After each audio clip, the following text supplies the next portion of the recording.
Hi all. ഇപ്പൊ നമ്മൾ ഇന്ന് ചെയ്യാൻ പോകുന്നത് DC മിഷൻസിന്റെ ക്വസ്റ്റ്യൻസ് ഡിസ്കസ് ചെയ്യാണ്. അപ്പൊ നമ്മൾ ഓൾറെഡി അതിലെങ്ങനെയാണ് ആ സിലബസ് എന്നൊക്കെയുള്ളത് നോക്കിയിട്ടായിരിക്കും. DC മിഷൻസ് എന്ന് പറയുമ്പോൾ പ്രധാനമായിട്ടും അതിൽ ഒരു 10 മാർക്സിന് മോഡ്യൂളിൽ നമുക്ക് പ്രധാനമായിട്ടും വരുന്നത് DC ജനറേറ്ററും DC മോട്ടോറും ആണ് അല്ലെ. അപ്പൊ നിങ്ങൾ പഠിക്കുമ്പോൾ സിലബസ് അനുസരിച്ചിട്ട് തന്നെ എന്ത് ചെയ്യുക, പഠിച്ചു പോവുക എല്ലാ ടോപ്പിക്സും. നമ്മളെ DC മിഷൻസിന്റെ കാര്യത്തിലും അങ്ങനെയാണ്. സിലബസ് അനുസരിച്ചിട്ടാണ് ക്വസ്റ്റ്യൻസ് അധികം ചോദിക്കാറുള്ളത്. അതിൽ മോട്ടോഴ്സ് നിന്നാണ് കൂടുതൽ ക്വസ്റ്റ്യൻസ് ഉണ്ടാവാറുള്ളത്. മോട്ടോഴ്സ് നിന്നാണ് കുറച്ചും കൂടി കൂടുതൽ ക്വസ്റ്റ്യൻസ് ആയിട്ട് ചോദിക്കാറുള്ളത്. ഒരു 10 മാർക്കിന്റെ ക്വസ്റ്റ്യൻ എന്ന് പറയും 10 ക്വസ്റ്റ്യൻസ് വരുന്നതിന് 6 7 ഒക്കെ മോട്ടോഴ്സ് എന്നും ബാക്കി 3 ജനറേറ്റർ എന്നുള്ള കൺസെപ്റ്റ് ആണ് വരാറുള്ളത്. ജനറേറ്റർ തന്നെ കൺസ്ട്രക്ഷൻ ഒരു ക്വസ്റ്റ്യൻസ് നിർബന്ധമായിട്ട് ചോദിക്കാറുണ്ട്. Okay, first question, which rule is used to find the direction of induced EMF in DC generator? Corkscrew rule, right hand palm rule, Fleming's left hand rule and Fleming's right hand rule.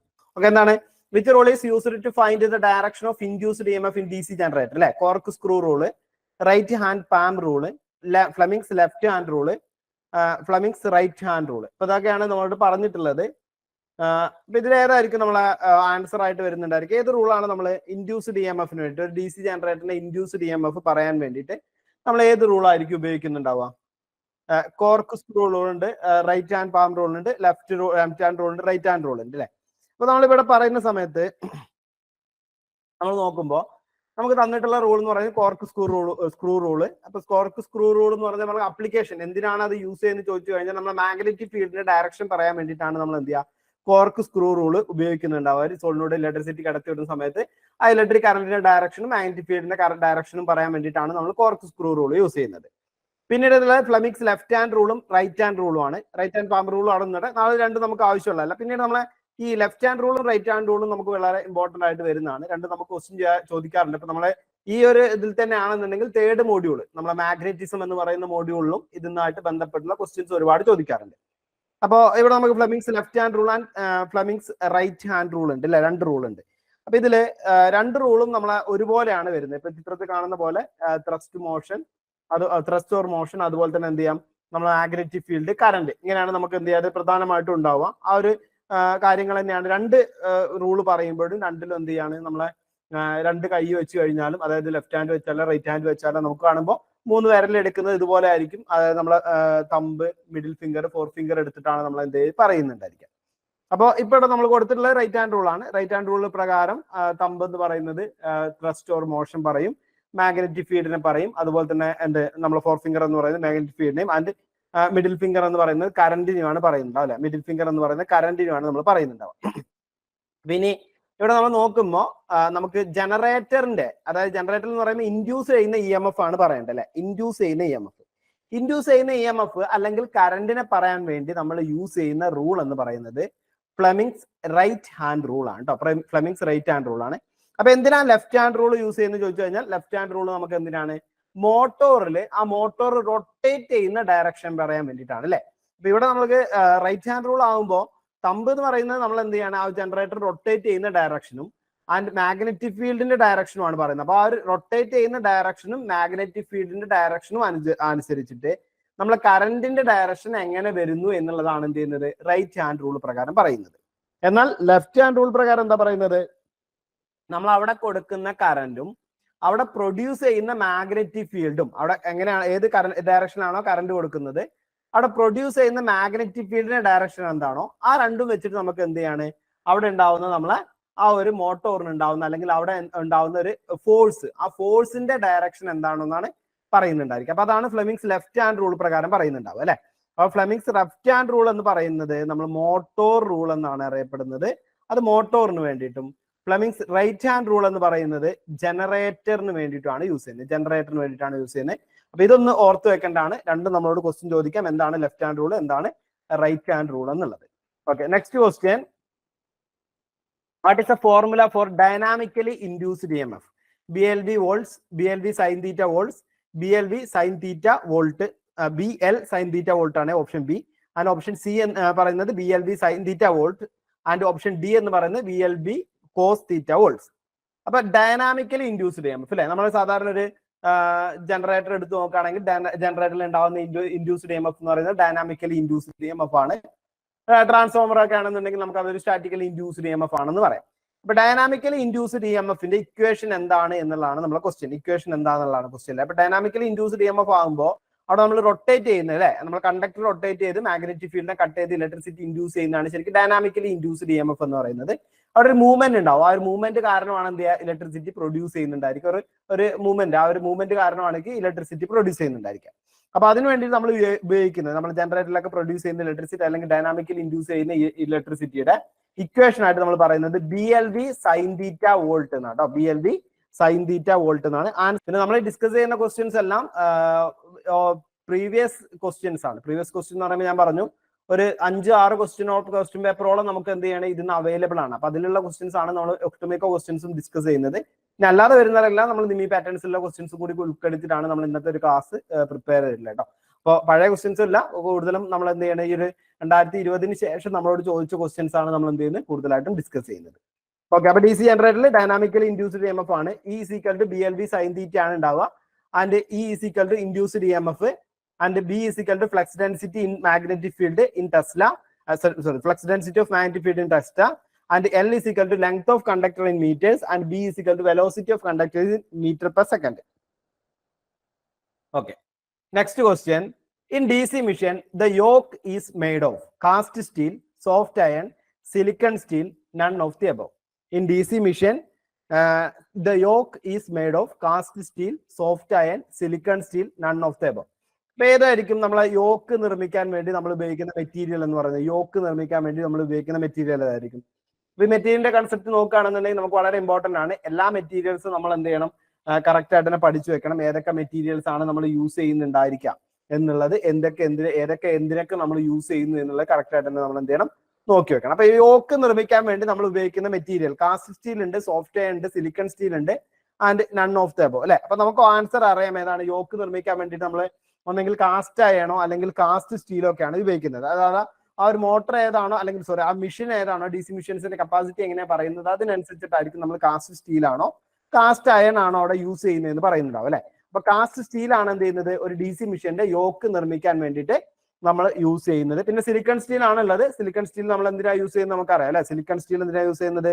Silicon steel എന്ന് പറയുന്നത് സാധാരണ രീതിയിൽ നമ്മളെ core നിർമ്മിക്കാൻ വേണ്ടിയിട്ടാണ് എന്ത് ചെയ്യുക, use ചെയ്യുന്നുണ്ടായിരിക്കുക. ഇനി ഇതുപോലെ മെറ്റീരിയൽസ് നമുക്ക് നോക്കാം. ബോഡി അല്ലെങ്കിൽ ഫ്രെയിം അല്ലെങ്കിൽ യോക്ക് ഒക്കെ നിർമ്മിക്കാൻ വേണ്ടിയിട്ട് സ്മാൾ മെഷീൻസ് ആണ് എന്നുണ്ടെങ്കിൽ അവിടെ നമ്മൾ കാസ്റ്റ് അയൺ ആണ് യൂസ് ചെയ്യുന്നുണ്ടായിരിക്കുക. ചെറിയ മെഷീൻസിലൊക്കെ കാസ്റ്റ് അയൺ ആണ് യൂസ് ചെയ്യുന്നുണ്ടായിരിക്കുക. പിന്നെ നമ്മൾ ഓപ്ഷൻ നോക്കുക എങ്ങനെയാണ് നമ്മൾ ക്വസ്റ്റ്യൻ വരുന്നത്. ഇപ്പൊ ഇതില് നമ്മളോട് അങ്ങനെ സ്മാൾ മെഷീൻ എന്നോ ലാർജ് മെഷീൻ എന്നോ ഒന്നും പറഞ്ഞിട്ടില്ല. ജസ്റ്റ് DC മെഷീൻ ഇത് yoke is made up of എന്ന് മാത്രമാണ് നമ്മളോട് ക്വസ്റ്റ്യൻ ചോദിച്ചുള്ളത്. അപ്പൊ നമുക്ക് കാസ്റ്റ് സ്റ്റീൽ എന്ന് എഴുതാം, കാരണം നമ്മുടെ കാസ്റ്റ് അയൺ ഓപ്ഷൻ വരുന്നില്ല.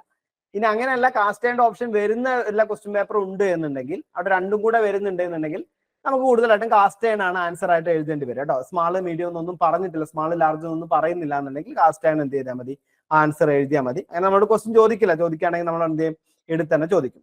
ഇനി അല്ല എന്നുണ്ടെങ്കിൽ നമുക്ക് ഈ റോൾഡ് സ്റ്റീൽ എന്ന് പറയുന്നതും ഒരു ഓപ്ഷനിൽ വരുന്ന സാധനമാണ്. പ്രീവിയസ് ആയിട്ടുള്ള ക്വസ്റ്റ്യനിൽ റോൾഡ് സ്റ്റീൽ വന്നിട്ടുണ്ട്. ബോഡി, ഫ്രെയിം, യോക്ക് ലാർജ് മെഷീൻസിന് നിർമ്മിക്കാൻ വേണ്ടി നമ്മൾ യൂസ് ചെയ്യുന്നത് റോൾഡ് സ്റ്റീൽ ആണ് കേട്ടോ. റോൾഡ് സ്റ്റീൽ ആണ് നമ്മൾ വലിയ മെഷീൻസിനൊക്കെ വേണ്ടിയിട്ട് എന്ത് ചെയ്യുക, ഉപയോഗിക്കുന്നുണ്ടായിരിക്കും. റോൾഡ് സ്റ്റീൽ ആയിരിക്കും. ഇനി പോൾ കോറോ അല്ലെങ്കിൽ പോൾ ഷൂ ഒക്കെ നിർമ്മിക്കാൻ വേണ്ടിയിട്ട് നമ്മൾ കാസ്റ്റ് സ്റ്റീൽ ആണ് നിർമ്മിക്കുന്നുണ്ടായിരിക്കുക.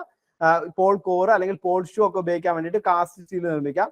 എന്നാൽ ഇപ്പൊ ഉള്ളത് ഈ പോൾ കോറും പോൾ ഷൂ ഒക്കെ നമ്മൾ ക്ലാസ്സുകളും പറഞ്ഞിട്ടുണ്ടായിരുന്നു. ഇപ്പൊ നമുക്ക് എന്ത് ചെയ്യുന്നത്, ലാമിനേറ്റഡ് സ്റ്റീൽ നമ്മൾ യൂസ് ചെയ്യുന്നുണ്ട്, അല്ലെങ്കിൽ സിലിക്കൺ സ്റ്റീലുകളും നമ്മൾ എന്ത് ചെയ്യുന്നുണ്ട്, ഇപ്പോൾ പോൾ കോറിനും പോൾ ഷൂവിനും വേണ്ടിയിട്ട് നമ്മൾ മോഡേൺ ഇതിലൊക്കെ നമ്മൾ എന്ത് ചെയ്യുന്നുണ്ട്, യൂസ് ചെയ്യുന്നുണ്ട് അല്ലെ.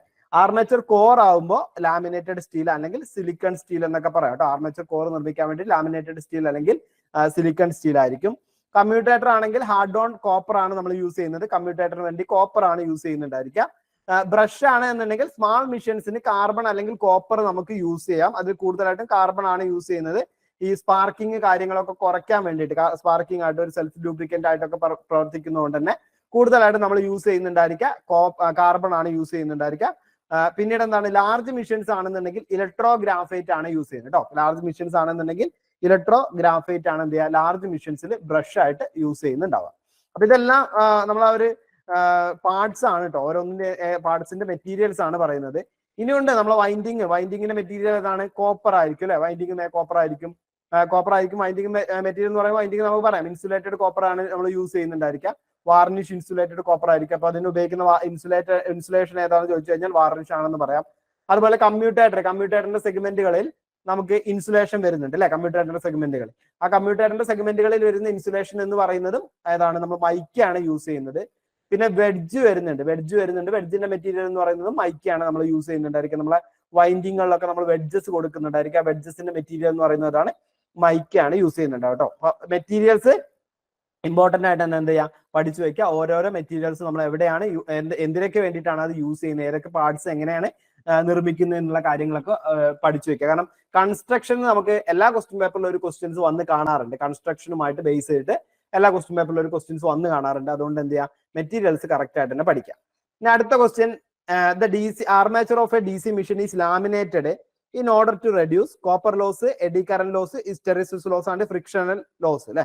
അപ്പൊ എന്താ ക്വസ്റ്റ്യൻ ഉള്ളത്, ആർമേച്ചർ DC മെഷീൻസിന് ആർമേച്ചർ ലാമിനേറ്റഡ് സ്റ്റീലാണ് നമ്മൾ യൂസ് ചെയ്യുന്നത്. ചെറിയ ഇതായിട്ട് ലാമിനേറ്റഡ് ആയിട്ടുള്ള സ്റ്റീലാണ് നമ്മൾ യൂസ് ചെയ്യുന്നത്. അങ്ങനെ ലാമിനേറ്റഡ് സ്റ്റീൽ യൂസ് ചെയ്യാനുള്ള കാരണം എന്താണ് അല്ലെ, കാരണം എന്താണെന്ന് നമുക്ക് അറിയാം. എന്ത് ലോസ് പ്രിവെന്റ് ചെയ്യാൻ വേണ്ടിയിട്ടാണ് നമ്മൾ എല്ലാത്തിലും പഠിക്കുന്നതാണ് അല്ലെ. ഇപ്പൊ ഇത് DC മെഷീൻസിൽ മാത്രമല്ല, ഒരു ട്രാൻസ്ഫോമറിന്റെ കേസിൽ വരികയാണെന്നുണ്ടെങ്കിലും ഇനിയിപ്പോ നമ്മൾ AC മെഷീൻസിലേക്ക് വരികയാണെന്നുണ്ടെങ്കിലും അവിടെയൊക്കെ കോർ കൺസ്ട്രക്ട് ചെയ്യുന്നതിന് വേണ്ടിയിട്ട് നമ്മൾ പ്രധാനമായിട്ടും ഒരു സിംഗിൾ അയൺ പീസ് ഉപയോഗിക്കുന്ന, അല്ലെങ്കിൽ സിംഗിൾ ഒരു സിലിക്കൺ സ്റ്റീൽ പീസ് ഉപയോഗിക്കുന്നതിന് പകരമായിട്ട് നമ്മൾ എന്തായിരിക്കുക, അത് ലാമിനേറ്റഡ് ആയിട്ടുള്ള സ്റ്റീൽ പീസുകളായിരിക്കും നമ്മൾ യൂസ് ചെയ്യുന്നുണ്ടായിരിക്കുക. അപ്പൊ ഇങ്ങനെ ലാമിനേറ്റഡ് ആയിട്ടുള്ള പീസുകൾ യൂസ് ചെയ്യാനുള്ള കാരണം എന്ന് പറയുന്നത്, ലാമിനേറ്റഡ് ആയിട്ട് കൊടുക്കുന്ന സമയത്ത് അതിനുള്ളിൽ എന്ത് ചെയ്യുന്നുണ്ടായിരിക്കും, അല്ലെങ്കിൽ സിംഗിൾ ആയിട്ടൊരു പീസ് ഉപയോഗിക്കുന്ന സമയത്ത് അതിനുള്ളിൽ ഒരു ഇലക്ട്രിസിറ്റി പ്രൊഡ്യൂസ് ചെയ്യുന്നുണ്ടായിരിക്കും അല്ലെ. ആ ഇലക്ട്രിസിറ്റി കാരണം അതിലൂടെ എന്ത് ചെയ്യും, ഇലക്ട്രിക് കറന്റിന്റെ ഫ്ലോ ഉണ്ടായിരിക്കും. കാരണം ഒരു ഷോർട്ട് സർക്യൂട്ട് ആയിട്ട് നിൽക്കുന്നതുകൊണ്ട് ഒരു ഇലക്ട്രിക് കറന്റ് ഫ്ലോ ഉണ്ടായിരിക്കും. ഈ ഫ്ലോ കാരണം അവിടെ ഒരു ഹീറ്റ് പ്രൊഡ്യൂസ് ചെയ്യുന്നുണ്ടായിരിക്കും. ആ ഹീറ്റ് കാരണം നമുക്ക് അവിടെ ഒരു എനർജി വേസ്റ്റേജ് ഉണ്ടാവും. അപ്പൊ ശരിക്കും ഹീറ്റ് പ്രൊഡ്യൂസ് ചെയ്യുമ്പോൾ ആ ഹീറ്റ് എനർജി വേസ്റ്റേജ് ആണ് സംഭവിക്കുന്നത്. ആ ഹീറ്റ് എനർജി വേസ്റ്റേജ് കുറയ്ക്കാൻ വേണ്ടിയിട്ടാണ്, അല്ലെങ്കിൽ ആ ഹീറ്റ് എനർജി വേസ്റ്റേജ് ഇല്ലാതാക്കുന്നതിന് വേണ്ടിയിട്ടാണ് നമ്മൾ എന്ത് ചെയ്യുന്നത്, ചെറിയ ചെറിയ പീസുകളായിട്ട് ലാമിനേറ്റഡ് ഷീറ്റുകൾ നമ്മൾ യൂസ് ചെയ്യുന്നത്. അപ്പൊ ആ ഒരു ഹീറ്റ് എനർജി വേസ്റ്റേജിനെ പറയുന്ന പേരാണ് എന്ത് പറയുന്നത്, എഡി കറന്റ് ലോസ് എന്ന് പറയുന്നത് അല്ലെ, എഡി കറന്റ് ലോസ്. അപ്പൊ എഡി കറന്റ് ലോസ് കുറയ്ക്കുന്നതിന് വേണ്ടിയിട്ടാണ് നമ്മൾ എന്ത് ചെയ്യുന്നത്, ഇതുപോലത്തെ ലാമിനേറ്റഡ് ഷീറ്റുകൾ നമ്മൾ യൂസ് ചെയ്യുന്നത്. ഇപ്പൊ എഡി കറന്റ് ലോസ് നമുക്ക് അറിയാം, നമ്മൾ ഇക്വേഷൻ പഠിക്കുമ്പോൾ തന്നെ നമ്മളെ തിക്നെസ് ഓഫ് ദ കോറിന് അല്ലെങ്കിൽ തിക്നെസ് ഓഫ് ദ ഷീറ്റിന് എന്ത് ചെയ്യാണ്, സ്ക്വയർ ആയിട്ടാണ് അല്ലെ, ഡയറക്ട്ലി പ്രൊപ്പോർഷൻ ആയിട്ടാണ് വരുന്നത്. അപ്പൊ തിക്നെസ് കൂടുന്തോറും എന്ത് ചെയ്യുന്നുണ്ടായിരിക്കും, എഡി കറന്റ് കൂടുന്നുണ്ടായിരിക്കും.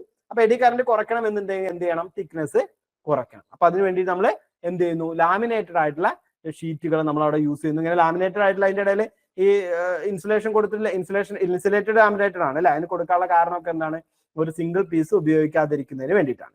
പിന്നീട് അവിടെ ഉള്ളത് hysteresis loss, copper loss, friction and loss ആണ്. കോപ്പർ ലോസ് നമുക്കറിയാം വൈൻഡിങ് കാരണം അല്ലെ, വൈൻഡിങ് കാരണം ഉണ്ടാവുന്നതാണ്. I²R എന്ന് പറയുന്ന ലോസ് ആണ് എന്ത് ചെയ്യുന്നത്, കോപ്പർ ലോസ് എന്ന് പറയുന്നത്. നമുക്ക് ഇതിലധികം ലോസസ് അങ്ങനെ പഠിക്കാനില്ല. പിന്നെ എഡി കറന്റ് ലോസ് എന്ന് പറയുന്നത് ഒരു നോർമൽ ക്വസ്റ്റ്യൻസ് ആയിട്ട് വരുന്നതുകൊണ്ടാണ് നമ്മൾ അത് എന്ത് ചെയ്യുന്നത്, എടുക്കുന്നത് കേട്ടോ. ലോസസ് നമുക്ക് അങ്ങനെ ക്വസ്റ്റ്യൻസ് ആയിട്ട് വരാറില്ല, ലോസസ് നമുക്ക് അങ്ങനെ പഠിക്കാനുള്ള അല്ല DC മെഷീൻസിന്റെ കേസിൽ.